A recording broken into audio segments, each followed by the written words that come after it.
Energized show, up the Irish. Mr. Denis Frimpong, welcome to the show, bud. How are we, lads? How are we? Great, Dennis. Great, Dennis. Congratulations. Your first official Oktagon win. Does it feel weird to say it's your, people saying it's your first Oktagon win when we watch you get wins on Oktagon Challenge? Yeah, I mean, I'm not too bothered, to be honest. Like, I'm not, you know, I didn't really ever start this game for me record or anything like that. I started this game so I could have fights legally, to be honest, and not get arrested for punching someone up outside a bar. So yeah, you know, I just go through it. Obviously, it is what it is, you know. But if that's going to be my first official Oktagon win, and it's against a veteran of the promotion and a guy with 30 fights, you know, a fan favorite on Oktagon, then yeah, cool. You know, I'll take it for what it is.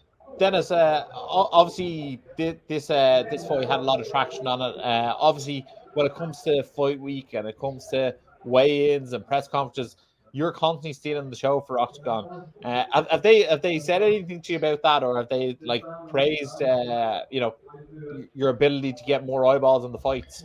I think they know what the crack is. You know, obviously the Andre and Pavel have both sung me praises in my ability to sell a fight. I always say, you know, I could sell sand to a sheik. So yeah, like I do come from a sales background, to be fair. Like my job before I went full time was in sales. So I'm just selling fights now, you know what I mean? And yeah, you know, the more I put performances on like that, the more people are going to want to watch. And whether they want to watch me get knocked out or they want to watch me knock someone out is debatable. But you're going to be tuning in regardless. You're going to be watching the pay-per-view. You're going to be buying tickets to come and boo or cheer me. So, yeah. You're watching the Menace, Basmo. Yeah, but before we get on to the future, Dennis, like what after getting the win there of the weekend, what was the feedback like? From who? From like the fans and that, or what? Yeah. Obviously, you know, as expected, you know, I mean, we've seen it on Connor's come up, you know, people would say, oh, you've never fought a good wrestler. Chad Mendes is going to fuck you up, knocks him out. Ah, well, Chad took it on a week's notice. He's too small anyway. Okay. Oh, Jose Aldo's going to knock you out, knocks him out. Oh, well, Jose Aldo, his head was melted anyway. You know what I mean? So no matter what, haters will always try and figure a way out to discredit your achievements. You know, if I'd lost to him, they wouldn't have been saying he was a bum. But now they're saying, well, he's a bum anyway. He's got a load of losses. It's like, yeah, but he's also got a load of wins against really good guys that are highly ranked. Do you know what I mean? So you can't win with these people. But I say, like, I need more haters. Like, I don't have enough haters. I actually need more. I want more. So there's an application link in my bio, hatingonthemenace.com. So fill in that form and I'll accept your application. I love it. Ross, you're already registered to that, aren't you? Yeah, I set up the website. Dennis, you're so bad. Like you really are. Like it's so entertaining. It was so entertaining on Oktagon Challenge, and I feel like you're only getting started. I feel like you're only starting to wind these guys up. And again, like me and Barry were already talking earlier on the show about you know, when you turn pro and stuff like that, like you should like manage your first couple of fights really carefully. And like, you know what, like, if someone asked me, I'd probably advise against fighting someone with 25 plus fights. But you got in there, not a bother to you. And I think that really goes to show the type of character that you have and self-belief that you have in yourself. Because, you know, I'm sure some people thought, oh, you know, 25 plus fights, that's probably not a good idea to get in there against. Yeah, look, it's a bit of a few things. So first of all, like, where I want to be in my career, where I know I'm at already in my career, like, if I can't beat a guy like that, then, like, why am I doing this? Do you know what I mean? Like, not only that, but, you know, I'm 29. I just turned 29. I'm not, like, a 19-year-old going pro that needs to, like, wait until my man strength comes in and develop myself and all this, yada, yada, yada. I haven't got the time, you know. I'm just going to bang the fights out, get the experience in. I'm learning on the job. So going in there against an experienced guy like that will only stand to bring more experience forward. And even the likes of George as well. I know he wasn't like mad experience and all, but like obviously his amateur experience and like everyone knows what a prospect he is. And yeah, like, you know, we seen the holes that I plugged up learning from the George fight into this fight. You know, I was able to get up against this guy, which I might not have been able to do if I hadn't have fought George and found those holes, you know. So yeah, like I've been, this is like a catchphrase of mine nearly now at this stage, but records are for DJs, and I am not a DJ. I spin people's jaws. I don't spin records. So tell us this. there's a little.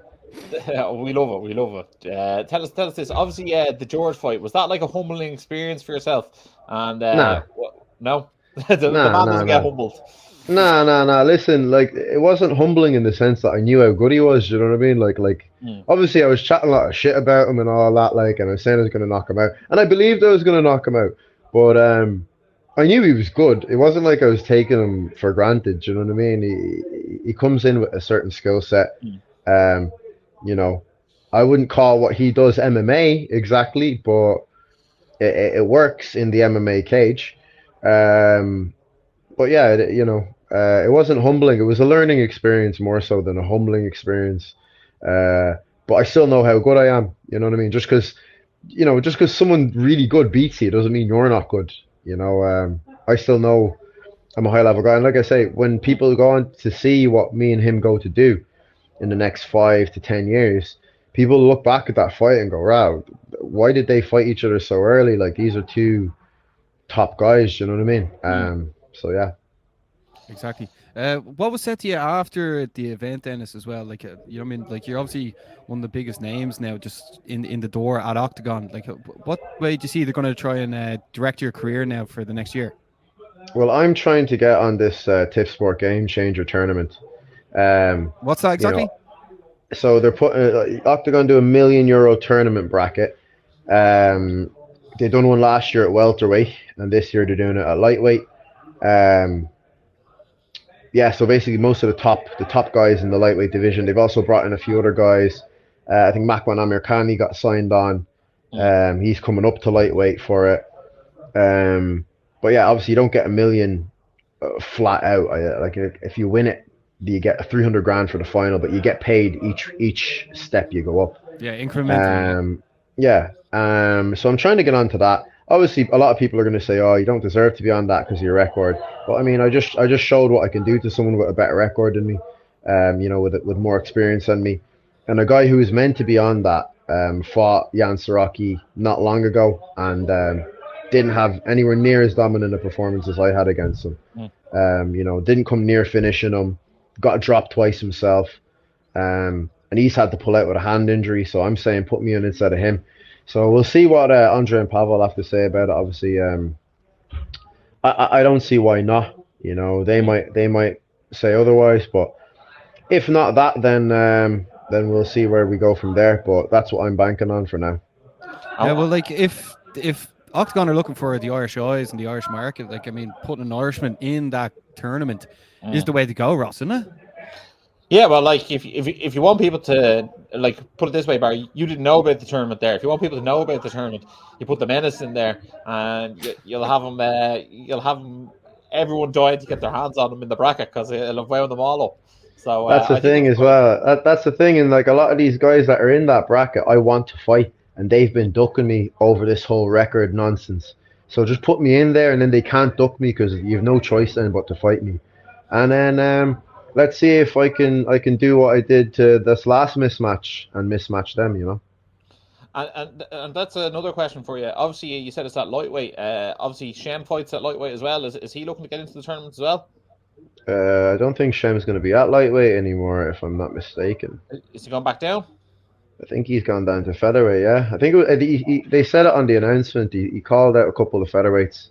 Okay. So yeah, I think he's going back down. Like, you know, there's the weight classes, and then you put €1 million on the line, and then the weight classes might change. Like, are you telling me, Dennis, if the weight class is welterweight, you wouldn't fancy a pop at that anyway? Are you mad? Like, have you seen some of the size of them Octagon welterweights? Man, you're hardly a small lad yourself. Yeah, I'm not bleeding 95 kilo walking around either, though. Yeah, But fair. But you sure, know, money talks, though, Dennis. Money talks.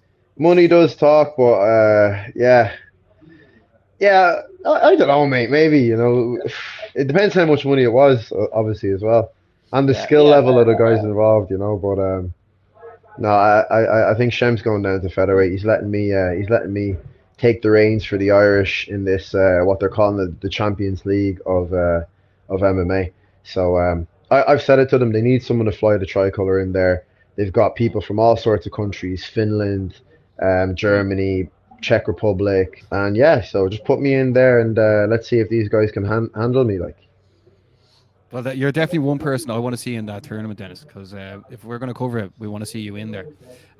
Dennis, you're after kicking off the year the way you would have wanted to. 1-0. Like, now, there is potentially getting put into this tournament. Like, for the people tuning in now, like, what should they actually expect from Denis the Menace Frimpong in 2024? well, obviously, tournament or no tournament, I'm looking at least 4 more fights. I'm fairly fresh after that fight. I didn't really get hit. Yeah. My foot's a bit sore from kicking his elbow. That's about it. That'll be gone in a couple of days. I'm already back in the gym, back training. I'll be sparring tomorrow. So yeah, I'm looking for an active year. At least another 4 more fights, I would say. Yeah, by the end of the year. Yeah. Does that Birmingham card appeal to you? If I don't get into tapes for it, that would definitely be one that I'd like to get on. Although, like, me and Shem seem to have bad luck whenever we're putting the same cards, so we might have to leave that one off. But there's one card in particular in Prague. They're doing it in a football stadium. I think it's 30 or 35,000. It's already nearly sold out. Tickets have only been out 2 days. So I'd like to fight a Czech guy on there and get 35,000 people booing me. That'd be nice. They could all sign up to the hater club as well, Dennis. Yeah, listen, that'd be 35,000 extra haters, mate. It's a whole lot of extra bonus points for the Menace. Yeah, this is the entertainment game as well. Yeah. Well, here, Dennis, like, we want to congratulate you again. Like, we're absolutely buzzed for you over the weekend getting the win. Unfortunately, Armand didn't get the win, but I mean, look, who knows what happens next time out. Dennis, before we wrap things up, is there anything else you want to say to the people tuning in, the fans of the Menace Army fans? The Menace Army. Yeah, just obviously thanks for the support. Thanks for believing in me. Anyone who knows me knows how hard I work and knows how I train and stuff. Knows about my skill set. Watch me on Oktagon Challenge. Knows that, like, the record doesn't really speak for my skill set. And I have just been taking hard fights.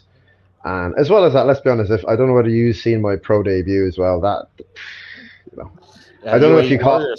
Yeah, I don't know if you call that a loss either. Really, in my head, I didn't lose that fight, but yeah, it is what it is. What's on paper is what's official, right? But what's on paper doesn't win you fights. Your skills pay the bills. Exactly. Well, look, we were chuffed to see you get the win over the weekend, and, like, long may it last. Ross, is there anything else you want to say before we wrap things up, bud? Yeah, just want to say congrats, Dennis. It was great to see you get in the win column. Look, you're a character and a half. You're also a nice guy as well outside of the character. So yeah, just can't wait to see you back in there again. Can't wait to see another Menace show. People love to watch it. Whether, like you say, whether they're part of the Frimpong army or they're part of the hater club, they're watching. You're definitely one of the most charismatic guys out there at the moment. So, look, best luck. Hopefully, see you again soon. Hopefully, you get on that tip sport tournament. If Oktagon are listening, put Dennis in that tournament. Come on, we'll make sure to cover it then. I'm the only Irish fighter on the roster who's ever had a win on Oktagon. So they don't really. If they're going to put someone Irish in, they've got to put me in, haven't they? There we go. Denis the Menace, get him in there. Denis, thanks a million for your time. For those watching at home, make sure to like, share, subscribe, and as always, stay energized. Energized, show up the Irish. Been sussing you guys a couple of times. I've seen a couple of clips. I think you've done some interviews with Dylan Moran and that I saw. So keep going, keep up the good work, guys.